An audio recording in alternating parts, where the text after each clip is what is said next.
Good morning, dear people. We're just a little change in the program this morning. I did Instagram already, and the problem is that it broke down in that process, and it fell off the gimbal. And I thought I was actually doing the Instagram, and actually it was not recording anymore. So if any of you are Instagram followers or have friends who follow on Instagram, then please apologize for me, because I continued as if it was fixed, but I didn't realize the Instagram had been completely interrupted. So that's the imperfect situation I live in. And here we'll have, the reason we're coming in here is because of the gospel passage. When your glory appears, my joy will be full. That's our psalm today. When your glory appears, my joy will be full.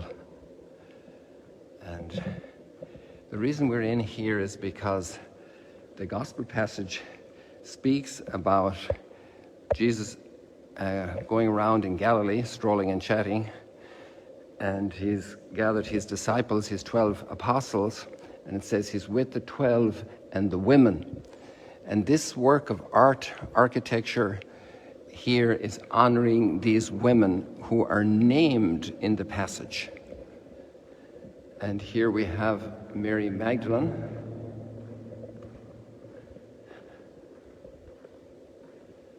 and we have Susanna and Johanna. So they must have been close friends, and they were with many other women, it says over here, and that's on this column, alia multe, many other women.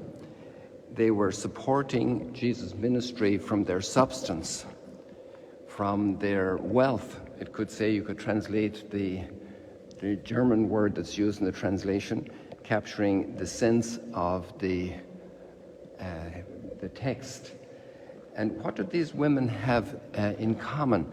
Well, they're supporting Jesus, and they're being honored here in Ducum Altum with these very strong, elegant pillars to represent these great women supporters.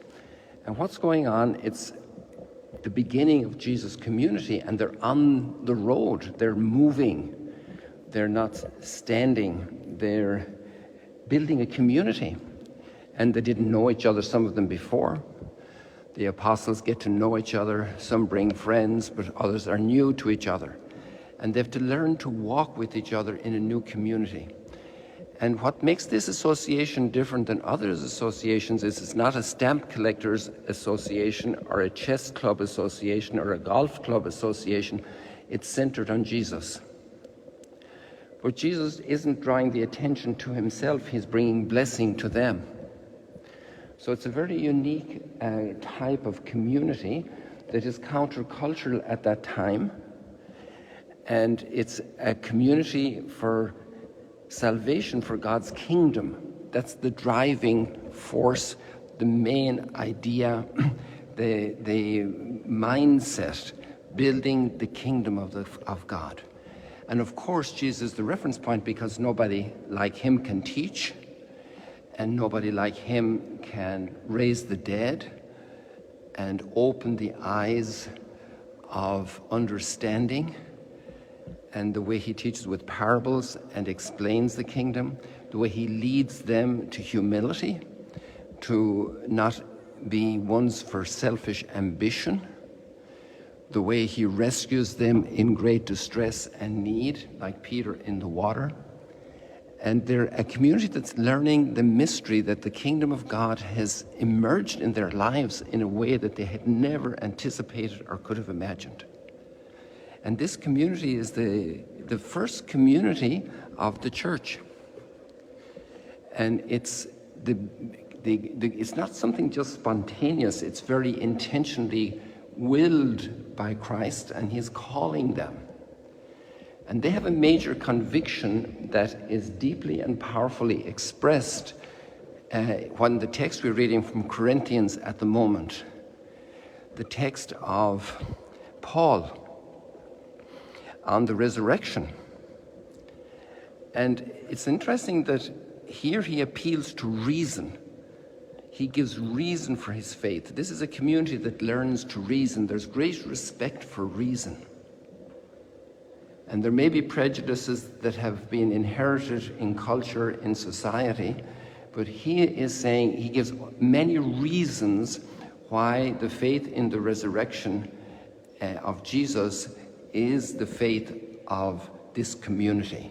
It's a community of people who believe that Jesus rose from the dead, who believed that our way to live together is love, because God is love.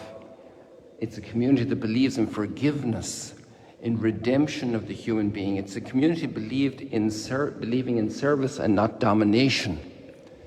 And so it's a very unique community. And I heard a little podcast this morning. His name is in here in the data, in the notes attached. He's Filipino. I can't get his name. Help me with his name. And there are two brothers from the Philippines, and Father Jaime Lorenzo. Yeah, Father Lorenzo. So you can.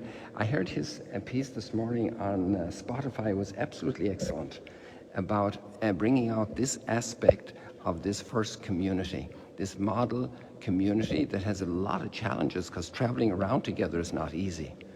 It's quite the challenge. And bearing with each other and supporting each other and building each other up, it's not easy. But that transformation of the human being is happening. It's amazing how architects and artists can turn very simple plain materials into a place of such beauty. And this is a very interesting metaphor for what that community is witnessing. The effect of grace in the lives of these people, sharing this path together through history that continues to reach us today. This path of community centered in Jesus, growing together and being transformed and heading to the resurrection. Lord, when your glory appears, my joy will be full. So we'll just do a little selfie here to sign off. I have a meeting at 7 and with some people out in Western Canada. So it's Thursday night for them and it's Friday morning here. So Thursday and Friday we'll be speaking today. God bless you. See you later, alligators. Thank you for joining. Spread the word. Be good.